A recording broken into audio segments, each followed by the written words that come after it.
অবশেষে প্রেক্ষাগৃহে আসছে পূর্ণদৈর্ঘ্য চলচ্চিত্র বান্ধব। দুর্গাপূজা উপলক্ষে ৩ অক্টোবর সিনেমাটি মুক্তি পেতে যাচ্ছে নিশ্চিত করেছে প্রযোজনা প্রতিষ্ঠান। একই দিনে মুক্তি পাচ্ছে ব্যাচেলর ইন ট্রিপ নামের আরেকটি সিনেমা। হিন্দু না মুসলমান? বান্ধব সিনেমায় দেখা যাবে এক শিশুর গল্প। ময়লা আবর্জনায় ভরা ডাস্টবিন থেকে কুড়িয়ে পাওয়া জন্ম পরিচয়হীন সেই শিশুর বেড়ে ওঠা জীবন সংগ্রামের গল্প নিয়েই আগাবে সিনেমা। অন্যতম প্রধান চরিত্রে অভিনয় করেছেন মৌ খান, রয়েছেন গাজী রাকায়েত, জয়রাজ, সুমিত সেনগুপ্ত, হাবিব খান সহ অনেকে।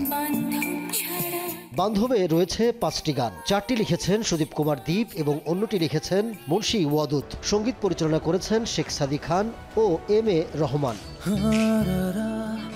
অন্যদিকে ব্যাচেলর ইন ট্রিপ ভ্রমণের গল্প, রয়েছে রোমান্টিক এবং কমেডি উপাদান। নির্মাণ করেছেন নাসিম সাহনিক। অভিনয়ে আছেন সজল নূর, মুকিত জাকারিয়া, শিরিন শিলা, কচি খন্দকার, কায়েস আরজু, মুসাফির সৈয়দ, আফফান মিতুল সহ অনেকে।